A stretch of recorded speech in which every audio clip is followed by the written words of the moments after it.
So I'm Kelly Froelich. I'm from South Dakota State University, and I wanted to welcome you to the monthly sheep and goat webinar that's ran by my colleagues. So Jalen Whaley, also from South Dakota, Melinda and Carmen from Idaho, and then Chad from Utah. So today we have Ryan Sperling, who is a grad student with Chad, and he's going to be talking about it was mineral supplementation or something. So Ryan, I'll give you the floor. So I'll be presenting to you all today on my multi-year mineral supplementation project. We've got Ewes on Summer Range. They're in Cedar City, Utah, and we're using the Southern Utah University farm crews or farm sheep because they were our best option at the moment. But we started this project last summer around June. So we've got a year under us, and I'm happy to share, or excited to share kind of what we've been doing. So we'll start off with just a little bit of background information on this kind of topic. In the state of Utah, there's something like 205,000 head of breeding stock. And those producers that have that stock rely on productive rangeland ecosystems to provide for their sheep. Sheep, luckily, are fairly diverse in their diet. They will most preferentially select for forbs type plants, so broadleaf, usually flowering type foliage. They are a little bit intermediate, but they'll select for less grass than cattle do and less browse than goats do. That's not to say that Utah's rangelands don't meet these requirements, though. As a Midwesterner, I come from Missouri, and I think of the Utah rangelands as something like this. I always think of big fields of sagebrush, or maybe just kind of monoculture of grass. But in reality, we often see something a little bit more like this, where we have some forested lands, there's patches of grass, there's mixes of forbs, conifers, and it's actually a pretty plentiful ecosystem that can provide pretty well to the needs of these animals. Here are just a few examples of some of those plants that we might see on range. Tall larkspur and milkvetch would be examples of some forbs that we might see out there.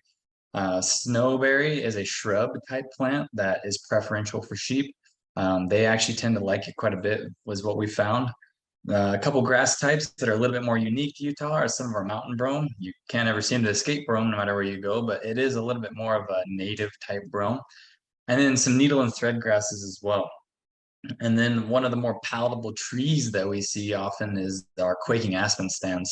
And they'll shoot up saplings, and those sheep will go ahead and consume some of those saplings more so than they would like a conifer or something like that, a juniper. But even with these really productive, diverse ecosystems, we still see nutrient deficiencies, and some of those mineral deficiencies, or some of those deficiencies, are usually in minerals. Some of the most deficient minerals within the state are copper, manganese, selenium, and zinc. And there were some extension agents in the past that have done some studies with this. And we know that minerals are really important for a lot of performance characteristics, but if you don't have proper balance of minerals in the diet, you lose immune function, you might have lower rates of conception, lower rates of reproduction, and your wool staple length probably won't be as good either. These things are all affected and can affect the end profit of the producer. But we don't necessarily know how supplementation of minerals might alter forage consumption preference. And we don't really know the optimization of mineral supplementation, especially whenever we're talking a rangeland environment. It becomes pretty complicated. And we can kind of look at this graphic here that explains that a little bit. So oftentimes whenever we see a mineral deficiency, it's in a clinical deficiency state. So an example of this would be like white muscle disease if you have low levels of selenium, or that animal is in poor health and a lot of the times may even be near death. But there are these zones on either end here, if the animal is decreasing in status or increasing in status, that are in this subclinical zone, where we don't necessarily see the effects of that deficiency, but we do still see some reduced performance characteristics. We might see reduced conception rates. We might see a little bit reduced reproduction, reduced growth, reduced maintenance of weight on range. And this area is actually where a lot of our NRC requirements, This is areas where a lot of our NRC requirements exist, is in these green zones here to either side in the subclinical zones. And so we're trying to do a lot of studies to evaluate optimal production of, or optimal supplementation of these animals on a rangeland environment. So why is there a deficiency in minerals? There's a lot of reasons, and this is not an exhaustive list by any means, but soil mineral concentrations in many states are fairly low. In Western states, and Utah especially, we actually have fairly low levels of selenium. And you can see here this heat map on the right side of the screen. This cooler color, kind of purpley area, indicates lower levels of that mineral. Something like 60 to 70% of the state of Utah has low levels of selenium. Climate conditions also affect how available minerals are in the soil. So if you have a long period of drought, those minerals are also often less soluble to the plants, and so there's less plant uptake. And rain is one of the main ways that minerals actually get replenished into an ecosystem. So you have less mineral availability in kind of a two-stage condition there. And there are some mineral interactions that exist. In Western states, for instance, molybdenum is pretty high in a lot of forages. And this can form compounds once that's consumed and prevent the absorption of something like copper. Iron also, if you have high levels of iron in the diet, you can actually prevent the absorption of other minerals in the gut. And so that might reduce the mineral status of the animal just because that that particular ecosystem is so high in a certain mineral. Nutrient interactions of the plants themselves. There are some forages that tend to have higher levels of phytochemicals. So things like oxalates and lignin might be one that you've heard of a little more. And these tend to actually increase in time as these forages mature. So later on in the season, the forage not only becomes less palatable, but it becomes less nutritious. There's less minerals available to the animal and less other nutrients as well. And then we do have some unique plants here in Utah, like that milkfish that I talked about earlier. Some of those within this family, some of those plants within this family are selenium accumulators, where they'll actually take up more selenium and make it less available to the surrounding plants, and can actually cause toxicity issues if animals consume these in high enough amounts. So a little bit more about kind of the study that we've been performing for the last year is we aim to try to evaluate how a mineral supplement would affect the animal's forage selection. So which forages they're selecting them for based on if they have a supplement available to them or not. We're also trying to see how that affects where they're moving around in the range, that range utilization aspect. There's a lot of studies that suggest that animals will stay closer to a feeder whenever they are given a supplement. And then also we want to evaluate animal performance. So we want to make sure that they're staying healthy, they're maintaining weight, and that they are also maintaining like back fat and loin eye depth as well. So to design the study, we took 90 ewes, and they were all between the ages of 1 and 6. We wanted to make sure that these ewes weren't new to this environment, so that they had experience foraging, and that they weren't so old they might experience issues foraging if they had mobility issues, if they were gummers, something like that, where they might not be able to select for different forages as easily. But they were around 191 pounds on average, and we used 2 different breed types. We categorized our white-faced breeds, which would be something like our Targhee and Rambouillet breeds here, and their crosses, a Targhee Rambouillet cross. And this is a pretty typical Western white-faced breed, and these would serve as our maternal breeds. And then we also had our black-faced breeds as well, so our suffix for our terminal breeds. And all of these ewes did have lambs on them as well the whole time they were up there on the mountain. We divided them into 2 different groups, where they received a mineral supplement or they didn't receive a mineral supplement. And we try to divide the breeds evenly between those 2 groups. We did rotate through 4 different pastures while they were out there on the range. There's a little bit of difference in days here, but that's because we and the SUU farm crew were trying to be good stewards of the land. And we wanted to make sure that we're not overusing this resource. So some pastures were more productive than others, so they didn't stay in them quite as long in the less productive pastures. It is important to mention here that we don't have a herder present in this scenario. So in a typical sheep production scenario, you've got a herder that will push sheep to different areas of the range. The herder will also bed them down at night, make sure they're eating certain forages, trying to even out that grazing experience. And they'll also provide a salt a lot of the time whenever they're bedding them down.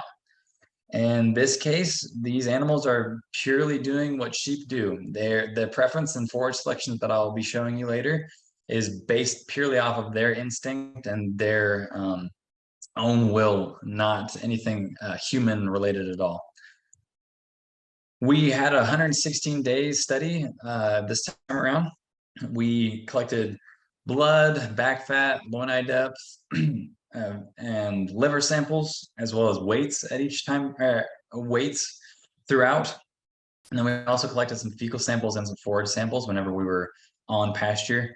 The days 34 through 100 were at roughly 30% pasture utilization. We wanted to do this because we wanted to try to capture some forage preference from our fecal samples. And I'll talk a little bit more about how we did that in a couple slides. We evaluated mineral status with our blood samples. So we took that plasma mineral status, at 4 time points. And this is kind of a short-term indicator for mineral status within a herd.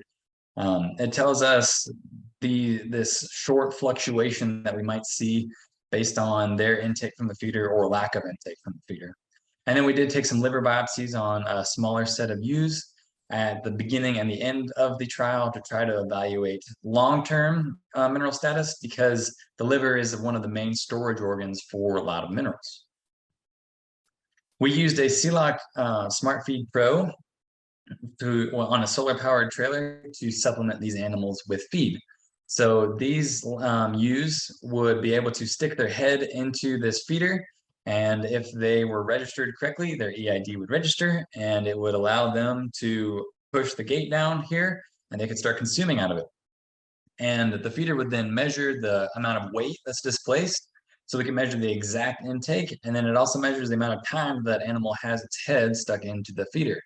If the animal is not allowed to consume from the feeder, those non-supplemented animals, it does not register the EID, and it will push their head out so that they can't consume out of it. That being said, we did see some variation in, or we did have some issues with where we were able to put our supplement. These are really big, rugged pastures, and these red dots here indicate the location of a supplement. As you can see, at times it's kind of hard to place that feeder near either water or even bedding grounds in a lot of instances. And this probably affected some of our intakes that you'll see here. We wanted to get around 30 grams of intake per day. That was the target intake for the mineral supplement that we were providing. However, we only got around 12 grams per day. And so we think that some of those external factors, like how far they were from water or bedding grounds and in those less trafficked areas, were probably part of the reason why we saw lower levels of intake than we desired. In a normal scenario, there are ways that we can reduce variation in intake on range. And one of those ways is by providing a fortified mineral supplement. So either providing something like this that has some molasses in it, or something that has a little bit of protein or urea added to it, will make those animals want to go ahead and consume that supplement a little bit more. And you can kind of push them out into different areas of the range too by doing that if you have multiple supplements scattered about. Fortified alfalfa pellets are also another option. You essentially just have a pellet that's made and then has other minerals added to it so that those animals are still getting a higher level of mineral in their diet than what they would off of just the range plants. So this fecal metabarcoding analysis that we did, this is why we took those fecal samples. We rectally collected fecal samples from these ewes and then sent them off to a commercial company called Jonah Ventures. My wonderful intern here got the pleasure of collecting the fecal samples for us most of the time. And that company can then extract the DNA from those fecal samples and identify the different plant species that were in the diet during that time. We wanted to include this because it's a relatively new method of diet identification. And it also is, we also tested it against older methods like bite counts, which our intern here did as well, where he literally just sat and watched what a sheep would eat for around 5 minutes at a time. So this is the results of that fecal metabarcoding data. And we evaluated the difference in our supplemented ewes versus our non-supplemented ewes as far as what they were consuming. And as we can see, there's not really much of a difference. Everyone still has a pretty large preference for forbs, which isn't necessarily surprising. But there is quite a bit of trees in this diet, which was a little bit surprising. But it's actually probably explained by this next pie graph here, where we can see in pasture 1, we had a lot of trees in the diet. And that's probably because this pasture had more aspen stands and more palatable type trees in it than our later pastures like pasture 3 here. We also were lucky this year and got a lot of monsoonal rains. So we had our forbs that stayed around a little bit longer and didn't die off quite as quickly. So they could stick around the diet. And some of our grasses and shrubs probably still became a little bit less palatable because they were maturing and developing that lignin-like structure. As far as how ewes maintain weight on body weight on range, we developed this graphic here.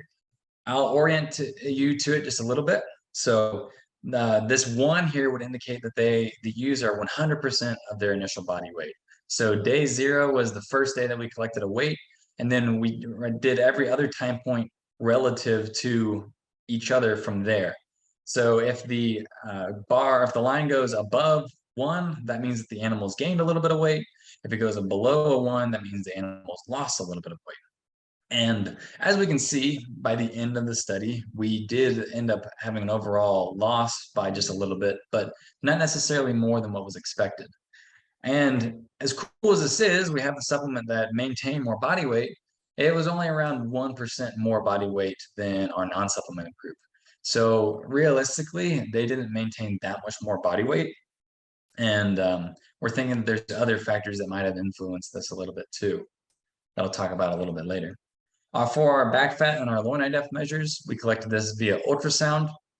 And as far as the supplement, our non-supplemented group actually had higher levels of back fat than our supplemented group.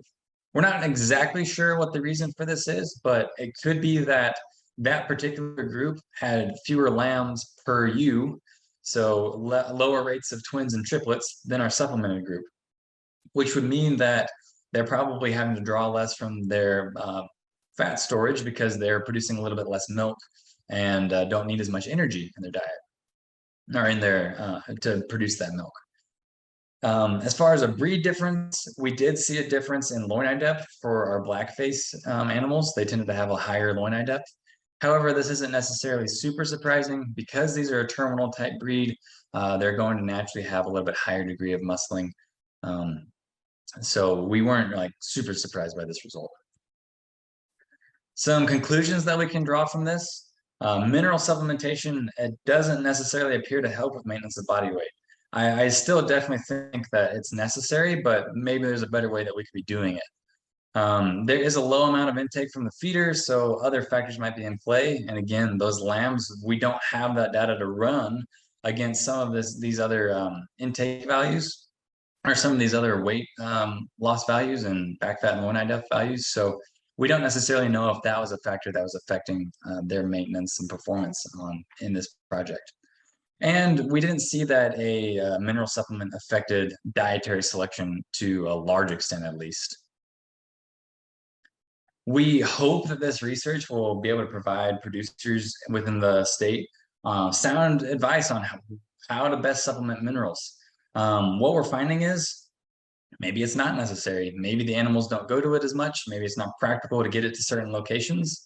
Again, I do still think that it's probably a good idea to provide that supplement because you have variation in animals that they might not have consumed so much supplement before going onto the range, and then they might start hitting it more once they get out there, and vice versa. And we might see here within this next year if animals are able to actually compensate for a deficiency by selecting for different forages, or if those forages are even adequate in enough minerals to provide for them and not have to have this supplemented product. I do want to thank my advisor, Dr. Chad Page, for initiating this project and helping me with it throughout. He's been an awesome help. And also our intern, Dylan Petty, down there at Southern Utah University. He's kind of our man on the ground. This site is around 5 hours away from here at USU. So we don't always get to go down there very often, but he keeps everything running for us. So we're very grateful for him. And with that, I will take any questions that you all have.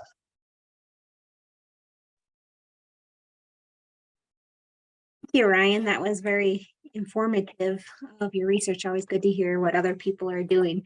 So it looks like we have one question in the chat, or two coming in, I guess now. But if you guys have any questions, feel free to throw it in there. So the first question we have in the chat is, which plant varieties tend to uptake selenium the best? So there's a family, it's called the Astragalus family of plants. And so milk vetch, there's a couple different species of milk vetch that are an example of that. Off the top of my head, I don't know many other examples, but it's not every version of milk vetch. And it's not necessarily something that's desirable to have. It's not really bad. A lot of the times the sheep don't necessarily select for those plants. It's just whenever there's not a lot of other available forage, they might run into issues consuming those plants, then you might start seeing toxicity levels. Okay, thank you. How does a producer find out what the mineral profile is at your farm's location? The mineral profile at your farm's location? Mhm. Well, you can kind of talk to your extension agents some in that respect. It's going to vary a little bit just locally. You can do some soil sampling, you could do some plant sampling and send some of those forages in to be analyzed. But there is probably going to be a good degree of variation. And sometimes it depends on if you're taking a sample on a slope, if you're taking it in flat land, that can also cause variation in mineral content as well. So unfortunately, it does vary a lot. There's not necessarily a super straightforward answer there, but sending in some samples like that would probably be your best bet. Yeah. And I think I can add, and I don't know how extensively it's mapped for, all the remote areas, but the US, I'm trying to remember what it is. It's like a soil. If you Google USGS, it, yes, that's the one. They have maps of, kind of soil profiles. I don't know that it's very specific, especially for like your really remote areas, but it can also give you an idea of kind of what's deficient or, high in your area. So, all right. Next question. Any research or plans for research on probiotic supplements? Maybe Chad, you can help answer that one too. We don't currently have very much on a probiotic supplement type plan yet, but it would be very interesting. We've kind of got a lot of stuff in the works and always trying to expand our body of research for sure. Yeah, I would say for people who kind of know how academia does stuff, it really just, there's money involved, where is the money at and things like that. But, currently we're doing some fodder research, some sprouted grains. And so I think there's going to be some good things coming out of that soon from Utah State University. But right now is in the world of probiotics, we don't have anything going.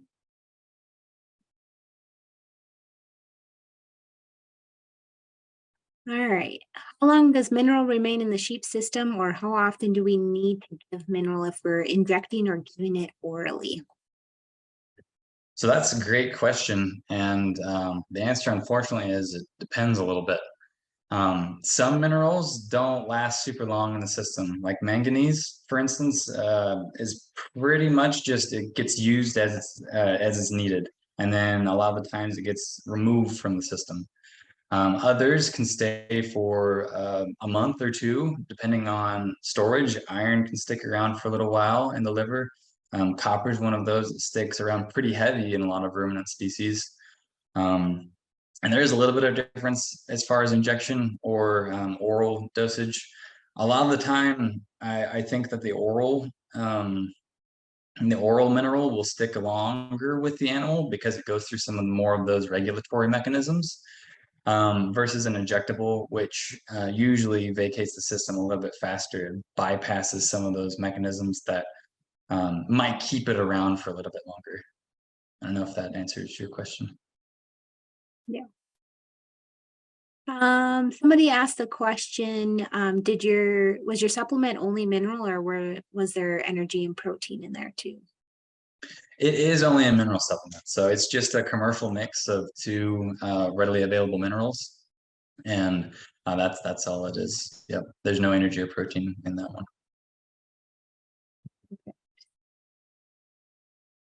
Any insight on mineral effects on fertility and or conception? For sure, yeah. So just off the top of my head, zinc is a super important one as far as fertility and conception in animals a lot of the time. There's a lot of studies that suggest that adequate levels of zinc increase conception rates, and can lead to higher lambing rates as well. Dr. Page has actually done some of this research a little bit. He might be able to speak a little bit more on it than I can even, but definitely adequate mineral status will help to increase reproductive success and conception rates. Yeah, and I think as we think about nutrition overall, when we think of reproduction, having babies with any species, it really is kind of like the last requirements to be met. Is those are the excess nutrition is what goes into reproduction, and so I like to call reproduction a luxury event. And so if that mineral status is not up to par, oftentimes you can see things like maybe if you can't see a readily available sign of selenium deficiency, you may see more cases of retained placentas in your lambing barn, or lower growth rates, or just a low immune system overall. I know many of our producers here in the Western United States, they are giving Bo-C injections, so an injectable selenium source to lambs in the jugs. And that seems to help a lot too, since many of our soils and feeds are actually deficient in selenium. Not that there couldn't be, selenium toxicities throughout our state. I mean, that definitely does happen, just not quite as often as the selenium deficiencies that we see. And so, yeah, I think that there's a lot of impact reproduction wise and growth wise that we don't even really know is happening just by not meeting our mineral needs. So little thing that can go a long way. Great, thank you. So we have kind of two questions asking something similar on cafeteria style minerals, and whether or not sheep can kind of pick and choose the minerals they need, and does this work, or does it work well? So from the literature that I've read, generally these cafeteria type systems aren't always as effective because there's some minerals that are just less palatable than others. If you have just a bunch of chlorine sitting by itself, while it's important for the animal to maintain health and blood pH and some of those kind of parameters, they probably aren't going to go and just start eating on a bunch of chlorine just because it doesn't taste very good to them. A lot of the time we combine our minerals with a supplement with a lot of salts or something like that, because the animal can taste the salt and knows it needs salt, and it can help to control the intake of the animal too. So the cafeteria style supplementation is oftentimes just not quite as effective as a full mineral supplement. Great, thank you. I would agree with Ryan. And I think another thing to point out is that anytime you just put a mineral out for animals and let them eat it at their own free will, instead of putting it into their diet, either top dressing their feed or mixing it into their feed, there's going to be large amounts of variation of animals eating that mineral. Some are never going to touch it. Some will eat 2 or 3 times what they should be eating, and some may eat closer to what that target intake is. But by eliminating their choice even further from the cafeteria style, you get a much more uniform consumption of the minerals that they should be eating. And so the cafeteria style mineral supplementation has been largely refuted and proven wrong. But I know that there are a lot of people on YouTube and social media influencers and things like that that talk about this method. And although they teach a lot of really good things, this is one thing that has, in the science of it, has pretty much been proven wrong. And partly due to some of those things that Ryan said, palatability, free choice, the novelty of the feeder, maybe some sheep are just scared of it. And so by just giving a complete mineral, you reduce a lot of that variation and you get a much better intake overall. So, but yeah, the cafeteria thing, I've seen an increase in the number of people that are using it and trying to promote it on a lot of people I like online that teach really good things. And that is one thing that has just over and over been proven that it really doesn't work. So. Thanks, Chad, for that. So we have one more question in the chat asking about copper supplementation and isn't it dangerous, given its toxicity? So supplementation of too much copper can definitely be dangerous. But if you include it in the proper amounts within a supplement, it's still very necessary for that animal. They still need copper to have proper immune function, proper growth of their wool, proper coloration. All of those things are affected by the level of copper in the diet. And so it's still very necessary. We just have to be careful about how we supplement, for sure. Yeah, and I can add a little bit to that. Just, it depends a little bit on your area. I'm in Eastern South Dakota. Eastern South Dakota, and a lot of times you'll hear, people who had their sheep killed from a feed mill mixture, that went wrong or something like that. But we get out in Western South Dakota, we get flocks that run into copper deficiency. So, knowing what minerals you have in your area, that's pretty important. Most textbooks, as far as sheep, will say you don't add any extra copper supplementation, but like Ryan was saying, it's still a very important mineral. And if you're deficient in it, you might have to. So. Yeah, I'll touch on that too, Kelly, because we do this audience that gets in on this webinar. We're such a diverse audience from all over the US and even other countries. But even if we think about the Midwest, where maybe some, pastures or crop fields are pig manure is sprayed on. Pig manure is known to have very high levels of copper. And so those forages, if you're buying forages that were grown with pig manure, those are probably pretty high in copper concentration. Whereas in the West, kind of the environment Ryan is working in, we're pretty copper deficient around here. But I would say that most of the mineral packages you pick up designed for sheep, usually they don't want to include copper because of that, low tolerance to copper toxicity that sheep have. But some actually do. And if you have a question about whether or not that's too much copper for them in their diet, feel free to reach out to one of us and we can go through the math of how much is too much copper in a mineral package in comparison to what you're already feeding and things like that. So I think there's also a lot of research that needs to be done on breed differences. There might be some breed differences between some of our heritage breeds like Icelandic. We get a lot of Icelandic producers, throughout Utah, Montana, and stuff like that for homesteaders, and compared to our white face breeds like Rambouillets. So I think there's a lot to be done in the world of minerals still. But I think overall, people tend to stay away from copper just because they do have that low tolerance for it. So, but they need it, just like Ryan said. So.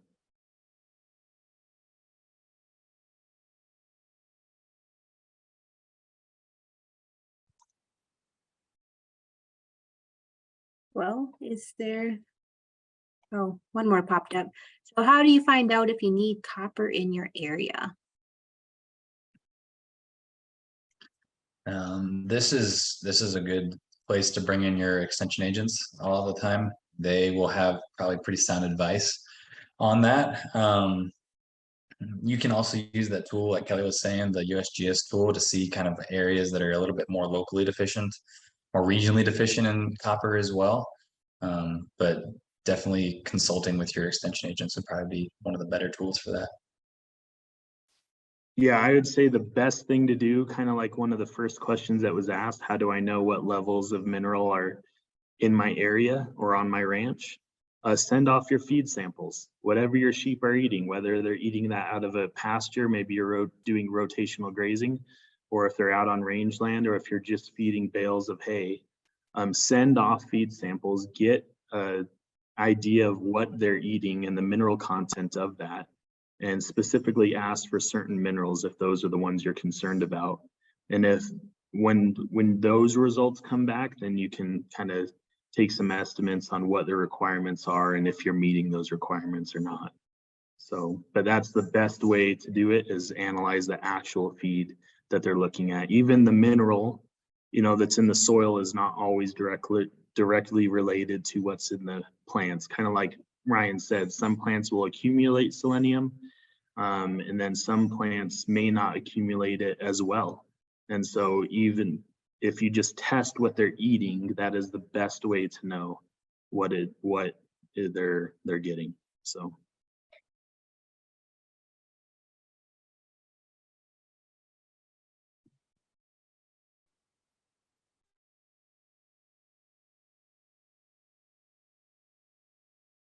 Well, I don't see any more questions in the chat. I guess I can ask one. So how you said that your target mineral supplementation was below what you were hoping to achieve. If that level was achieved, do you think that would have changed your results of your study? It's hard to say. We're still working through some of the blood and liver analysis, so we want to see if those animals actually maintain an adequate balance of those minerals throughout that time on range. So that'll give us a lot of information to help interpret that as well. But at this time, we don't have that. So I think that later on, we'll be able to make more educated assumptions there. Great. Look forward to seeing those results in the future.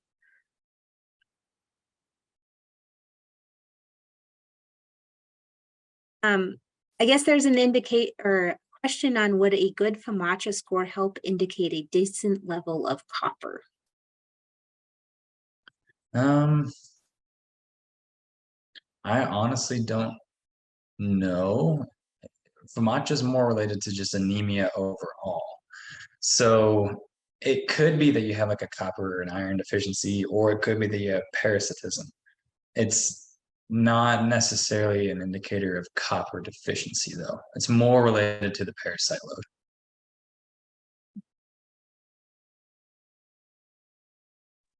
Yeah, I would agree with Ryan. If you're doing a FAMACHA score, that's just telling you the anemic state of the animal, which is highly correlated with our barber poleworm. Those of you who deal with a lot of parasite issues. But so it's really not a good indicator of mineral status. If you're seeing one indicator of maybe a copper deficiency would be steely wool. Wool that has lost its characteristic of crimp or strength. So steely wool is one that we may see with copper, but we also see a loss of wool with extreme zinc deficiencies.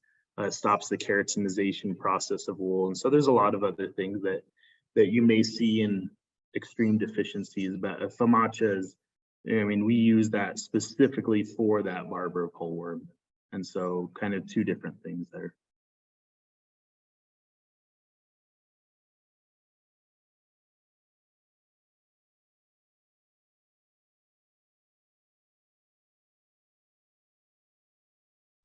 Looks like you have one more question, and then we'll probably wrap it up.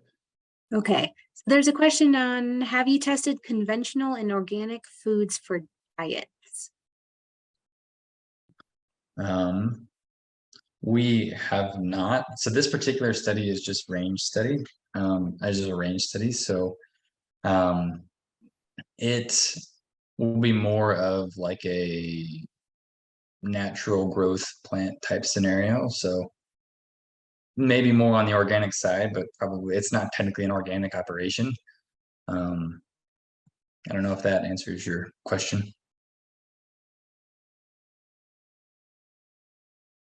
Yeah, I mean, we haven't done any. I mean, it doesn't get much more organic than rangeland, right? So if we're talking organic feed versus, conventional feeds, GMO alfalfa, if that's what we're going to compare it to, then there's no story better than the American sheep industry in my mind. But there is one scientist that we have had on before, and he does look at the difference in meat quality between animals that are grass fed versus conventional fed. And his name was Stephen Van Vliet. He works at Utah State University. I don't know if were you on here when we had him on, Kelly? He's a very interesting individual. I don't think so. But yeah, there is research. We're just not doing that in any of our labs that I'm aware of, unless you are, Kelly. So.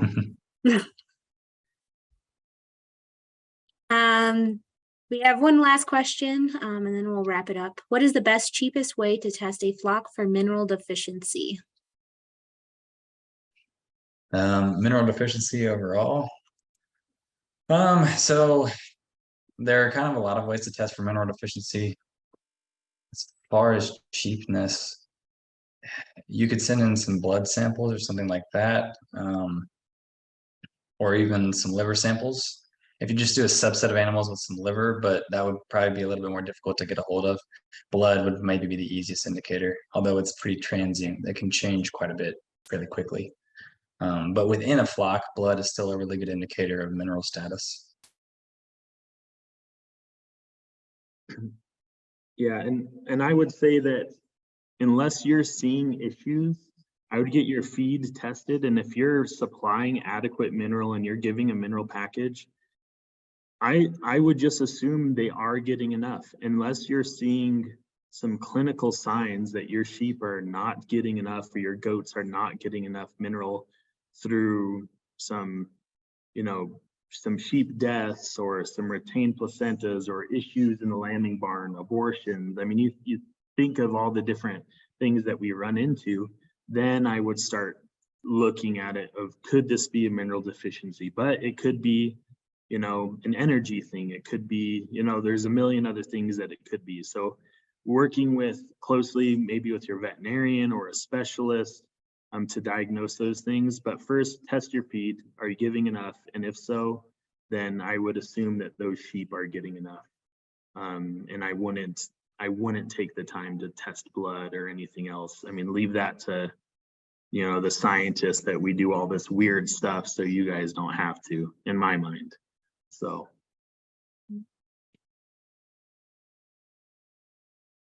All right.